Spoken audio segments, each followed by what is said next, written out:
Hi guys, welcome back. तो ये video में हम लोग देखने वाले हैं इलेक्ट्रिक चार्ज की 3 मेन प्रॉपर्टी। तो जो पहले ही बोल देता हूँ मैं कि स्टेट बोर्ड एग्जामिनेशन में थियरी सेक्शन में इसका ज़्यादा वैल्यू नहीं है, पर समझना ज़रूरी है। तो ये 3 प्रॉपर्टी समझने के लिए आपको सिर्फ 3 वर्ड याद रखने हैं।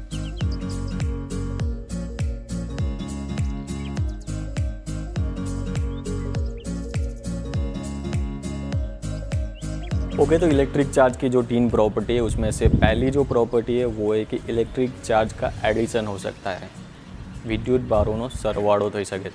Second thing is electric charge जो है उसका संरक्षण होता है, कंजर्वेशन होता है। And third thing is electric charge जो है उसका क्वांटाइजेशन होता है। तो ये 3 चीज़ें हम लोग समझने वाले हैं नेक्स्ट 10 मिनट के अंदर। ओके, तो फर्स्ट प्रॉपर्टी जो है वो इलेक्ट्रिक चार्ज का एडिशन हो सकता है, बराबर है। इलेक्ट्रिक चार्ज का वेक्टर एडिशन हो सकता है। गुजराती में बोले तो हम विद्युत भारनो बेसिक सरवाड़ो। बेसिक सरवाड़ो मतलब शू, तो ये समझने के लिए हम लोग एक एग्जांपल लेते हैं। अभी मेरे घर में कोई प्रॉपर्टी थी नहीं, तो मैं ये 2 बल्ब लेके आ जाऊँ आपके लिए। समझ लो कि ये 2 जो मेरे पास है वो मेटल के बने हुए 2 स्पीयर है और दोनों आइडेंटिकल है। दोनों आइडेंटिकल मतलब उसकी साइज़ जो मटेरियल के बने हुए हैं, सभी प्रॉपर्टीज़ के रिगार्डिंग ये दोनों चीज़ें सेम, बराबर है। तो क्या होगा, तो एडिशन मतलब क्या है समझ लेते हैं हम लोग। समझो कि इसके ऊपर +2 चार्ज है और इसके ऊपर है +4 चार्ज। ठीक है, क्या होगा जब हम दोनों को कनेक्ट करेंगे।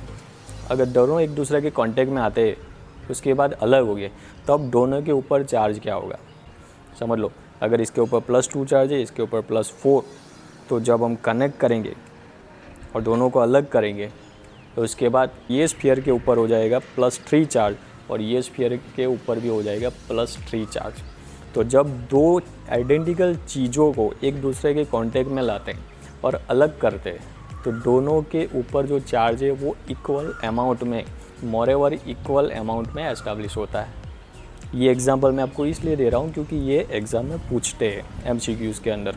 ओके, चलो दूसरा एग्जांपल लेते हैं। समझो कि इसके ऊपर है +6 चार्ज और इसके ऊपर है -2 चार्ज। इसके ऊपर है +6 and this sphere is deriving -2 charge. अब दोनों को एक दूसरे के कांटेक्ट में लाते और दोनों को अलग करते, तो अभी दोनों के ऊपर कितना चार्ज होगा। इसके ऊपर था +6, इसके ऊपर -2, तो टोटल होगा वेक्टर एडिशन मतलब 6 - 2।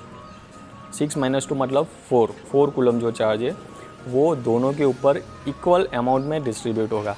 मतलब इसके ऊपर +2 एंड इसके ऊपर +2 चार्ज होगा, समझ रहे हो। इसके ऊपर अगर पहले +6 था, ये स्फीयर के ऊपर -2 था, दोनों को कॉन्टेक्ट में लाए हम लोग और फिर दोनों को अलग करते, तो अलग करने के बाद इसके ऊपर हो जाएगा +2 चार्ज और ये स्फीयर के ऊपर आ जाएगा +2 चार्ज।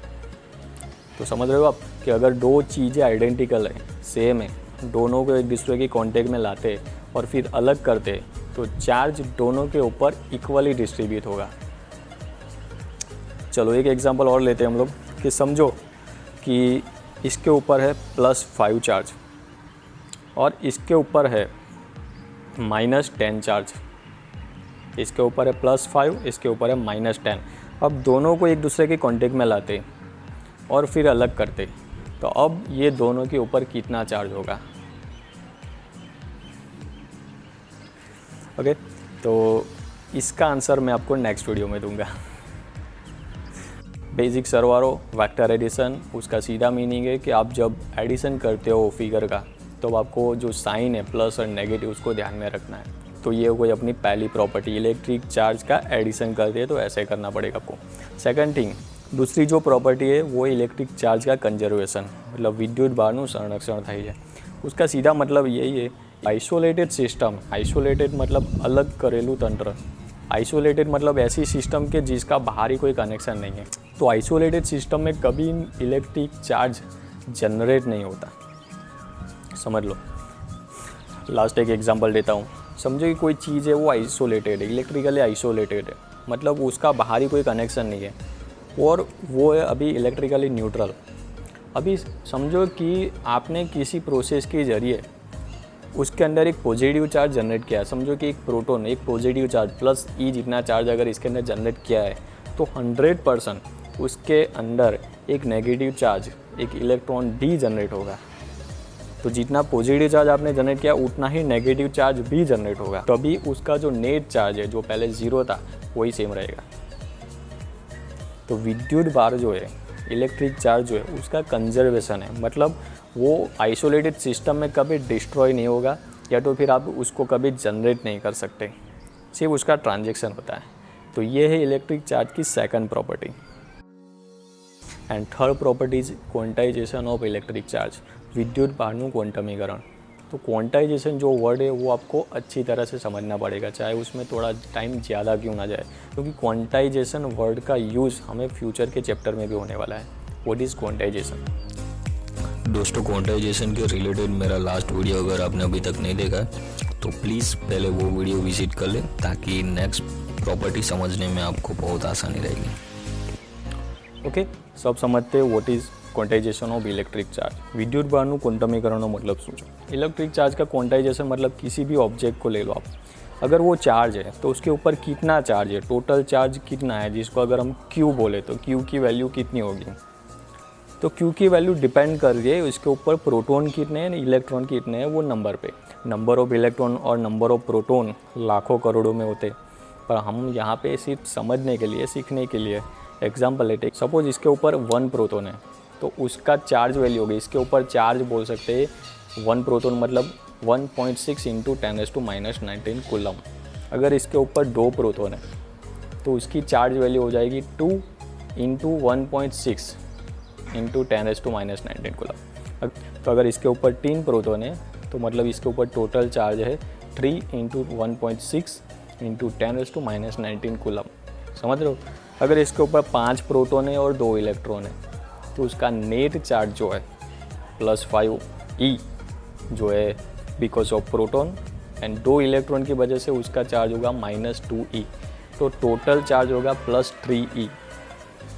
तो किसी भी ऑब्जेक्ट के ऊपर Q की वैल्यू टोटल चार्ज की वैल्यू वो हमेशा 1.6 इंटू 10⁻⁻19 कूलम के मल्टीप्लिकेशन में ही मिलेगी।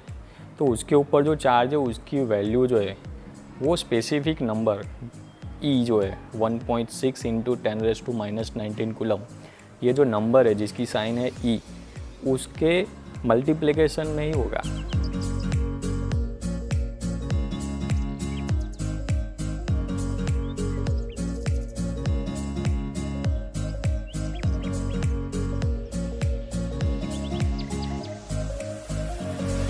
ये वीडियो में हम लोग डिस्कस करने वाले हैं ये चैप्टर की अपने करंट चैप्टर की फर्स्ट थियरी जो है कूलम्स लॉ, और वो एग्जामिनेशन में पूछ सकते हैं। Okay, get ready.